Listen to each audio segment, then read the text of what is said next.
ഏലീശായുടെ ശുശ്രൂഷ കാലയളവിൽ തന്നോടൊപ്പം നടന്ന, തന്നെ അനുഗമിച്ചിരുന്ന പ്രവാചക ശിഷ്യന്മാരുണ്ടായിരുന്നു.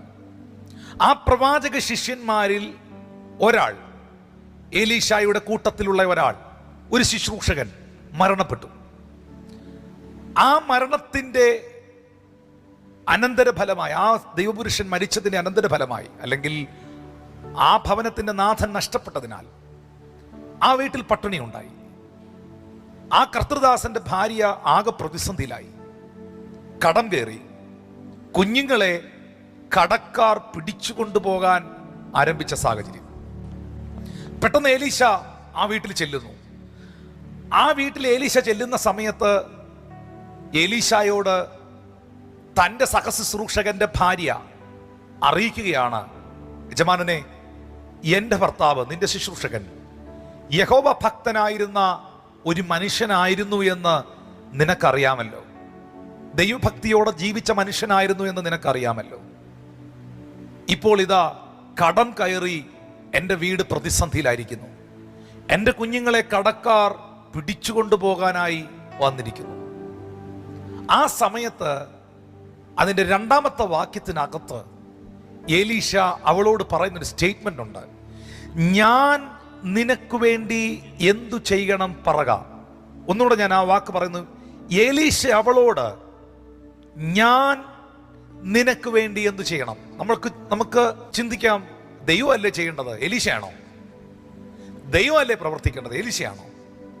പക്ഷെ എലീശ അവിടെ ചോദിച്ചത് ഞാൻ നിനക്ക് വേണ്ടി എന്തു ചെയ്യണം എന്നുള്ളതാണ്. കാരണം നിന്റെ ഭവനത്തിൽ ഇപ്പോൾ നിൽക്കുന്ന ഞാൻ ദൈവത്തിൻ്റെ പ്രതിനിധിയാണ്.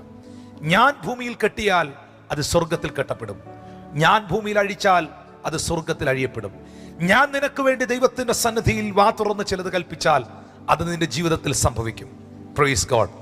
എന്നിട്ട് ആ സഹോദരിയോട് എലീശ പറയുന്ന സ്റ്റേറ്റ്മെന്റ് പറക, ആസ്ക്, ടെൽ മീ എന്ന പദമാണ്. ഞാനൊരു ചോദ്യം ചോദിക്കട്ടെ. 1-ാമത്തെ വാക്യത്തിനകത്ത് ആ സഹോദരി നിലവിലുള്ള അവളുടെ പ്രശ്നം പ്രവാചകനായ എലീശായോട് പങ്കുവച്ചില്ലേ? എന്താണ് അവൾ അനുഭവിക്കുന്ന പ്രതിസന്ധി എന്ന്?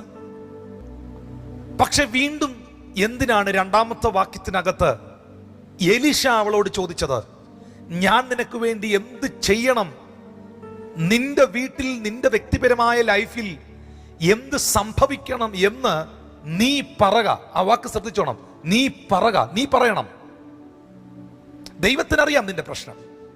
ഇന്നെന്നെ കാണുന്നവരോട് പറയുന്നത്, ദൈവത്തിനറിയാം താങ്കളുടെ പ്രശ്നം, ദൈവത്തിനറിയാം താങ്കൾ കടന്നു പോകുന്ന സാഹചര്യം, ദൈവത്തിനറിയാം നിങ്ങളുടെ അവസ്ഥ. പക്ഷേ നിന്റെ ഭവനത്തിന്റെ പ്രതിനിധി നീയാണ്. നിന്റെ ഭവനത്തിനെ റെപ്രസെന്റ് ചെയ്യുന്നത് താങ്കളാണ്. സഹോദര, നിങ്ങളാണ്. പിതാവാണെങ്കിൽ പിതാവേ നിങ്ങളാണ്, മാതാവേ നിങ്ങളാണ്. നിങ്ങളുടെ കുഞ്ഞുങ്ങളുടെ പ്രതിനിധി നിങ്ങളാണ്.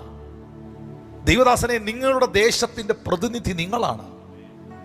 ദൈവത്തിന്റെ പ്രതിനിധികളായി നിൽക്കുന്നവർ, ദൈവത്തെ പ്രതിനിധാനം ചെയ്യുന്നവർ നിങ്ങളാണ്.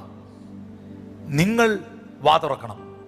എലീശ അവളോട് പറയുകയാണ്, നീ പറക, നിന്റെ വീട്ടിൽ എന്ത് നടക്കണമെന്നും നിന്റെ ജീവിതത്തിൽ എന്ത് സംഭവിക്കണമെന്നും ഞാൻ നിനക്ക് വേണ്ടി എന്ത് ചെയ്യണമെന്നുള്ളത് നീ പറക. അതിന്റെ അർത്ഥം ഇത്രയേ ഉള്ളൂ, നിങ്ങൾ വാ തുറന്നാൽ മാത്രമേ ദൈവത്തിന് ആ വിഷയത്തിൽ നിങ്ങൾക്കൊരു വാതിൽ തുറക്കുവാൻ കഴിയുകയുള്ളൂ.